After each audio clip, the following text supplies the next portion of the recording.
I'm going for 2 months. I dare y'all. Go on your vacation and have a blast. Don't pay no mind to the fact that Amani's been parting great, that Mona is a powerful new hire, and that Mel. In reference to their experience on the show, Flip and Joe Budden criticize and insult one another personally, and this is just another Flip versus Joe matchup. Flip appears to feel sidelined ever since Joe began making changes to the program, especially with the addition of characters like Mark Lamont Hill and Mona. He's kind of become a supporting character, although when he first arrived, he was the primary attraction, right? Joe was letting him take charge and give him ISOs, but now Flip has to step aside, and he appears to be having trouble doing so. Additionally, a lot of things occurred in this podcast, episode 863. Additionally, it begins with Joe encouraging Flip to talk earlier in the show. Yep. Now, this is only a very small microaggression, but I'm bringing it up because it occurs frequently. However, when Joe exposes Flip for misrepresenting the facts while he was presenting a narrative about someone being demonetized or requesting a GoFundMe, the passive animosity persists. I'm gonna GoFundMe after she lost her job. What lady? I don't know. But where is she from? Where does she work? Joe now said, "Oh, you got the person," in reference to Flip's case. "You recognize the individual, I see. Who is that individual?" And this is just another instance in which Flip is criticized by Joe Budden for his lack of preparation. However, given that nobody on the podcast actually prepares, I do believe Joe Budden was acting a little snappy with Flip. He may be acting jerkily because Flip is getting on his nerves, and he is now taking it upon himself to draw attention to Flip's wackiness. And perhaps that's because Flip is constantly requesting pay increases, much like a dog, and you don't even prepare as much as you believe you need in order to make the demands that you do. All you accomplish is generating buzz, which isn't always a good thing. Flip is then reprimanded by Joe for not participating in the podcast. Question asked y'all. Good, because I want to hear your voice in the broadcast. Flip responded, adding, "Joe doesn't value his voice," Because you value other voices more than mine. pointing out how Flip is being demoralized by Joe's body language and speech. Body else's. Every time I talk, it's like, Mark, what happened, Mark? And I'm like, I gotta move the mic, and I do it on purpose. That was quite a heated argument, to be sure. I've heard many people say, "Danny, this is just the way people talk." Really, though? No. It's not as though these guys are speaking on the phone, really. In addition to being in front of an audience, they are conversing at their place of employment. These individuals actually communicate with one another over the audio airwaves. By that, I mean that it seems to me that these people are not truly friends in that sense. They're coworkers who occasionally conflate friendship with coworkership.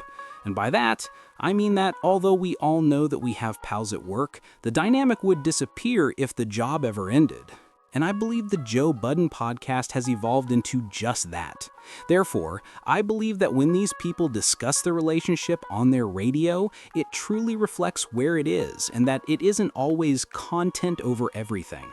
In one film, Flip even emphasizes how he has dropped off into the story that he has changed since Ford left.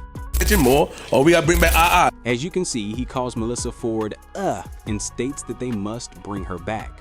What is that about now? That realization, in my opinion, is telling, since Flip is stating that we must bring her back, rather than simply claiming that her name is a fabrication. Is it up to them to decide whether or not to bring her back? What does Flip have access to?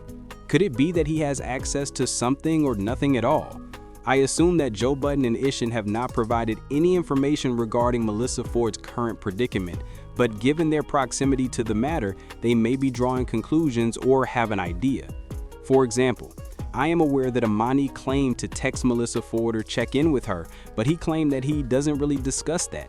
I responded, "No, I doubt that you're checking in with somebody and they happen to be suspended from the same job you work at, or not suspended or disappeared from the same job you work at, and you're not asking about that?" I simply don't think it's true. I don't support it at all. Flip then declines to comment on Young Miami's messages of support for Diddy. Hey, man. I don't got no thoughts on that. Okay. That was really strange. I'm not sure. I don't believe I've ever witnessed Flip act so blatantly. Like, I have no idea what I'm talking about. I have no idea. That was insane. You should at least say something during a podcast. Even if it's only a small amount, you must somehow relate to the subject. And he simply stopped talking. There was tension, and it seemed as though I was considering ways to make these podcast tragedies from yesterday better. Flip and Joe have a lot of episodes when they basically take passive-aggressive jabs at one another, since it's obvious that their wires got crossed. Furthermore, I don't believe a solution exists. I say that because these incidents still occur. And just since Flip most likely has problems with Joe, I can almost assure you that there will be a blow-up in the upcoming episode with Mona.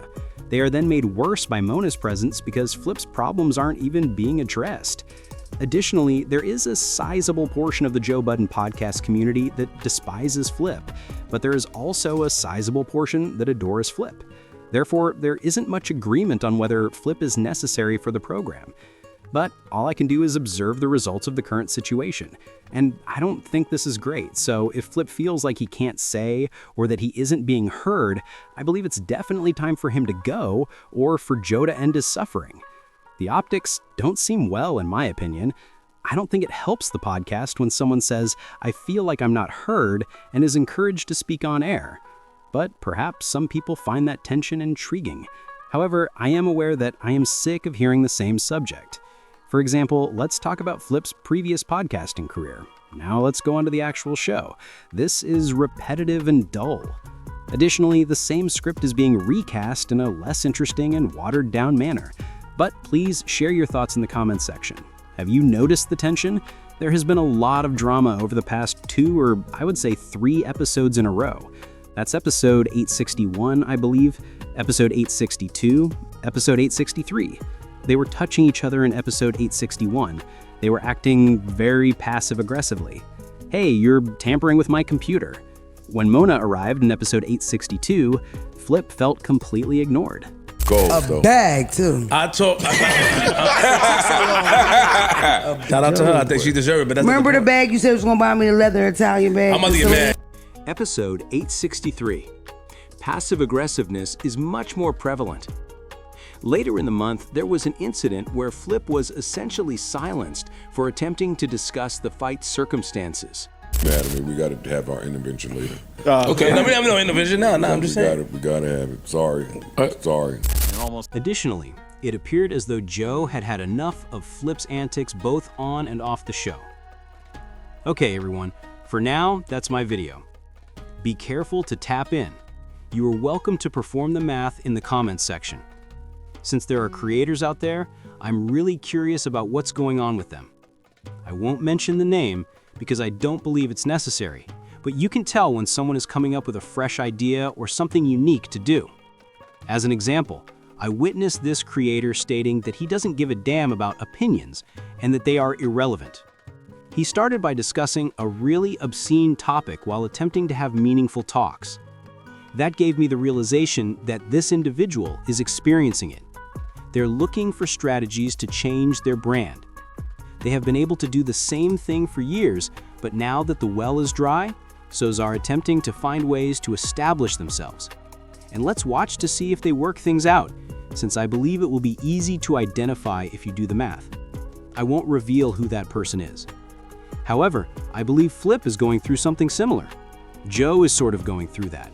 Additionally, they are looking for methods to rebrand their dynamic, and they just keep running into the same problem with no resolution. I don't think there will be a resolution anytime soon, and there is a lot of repetition.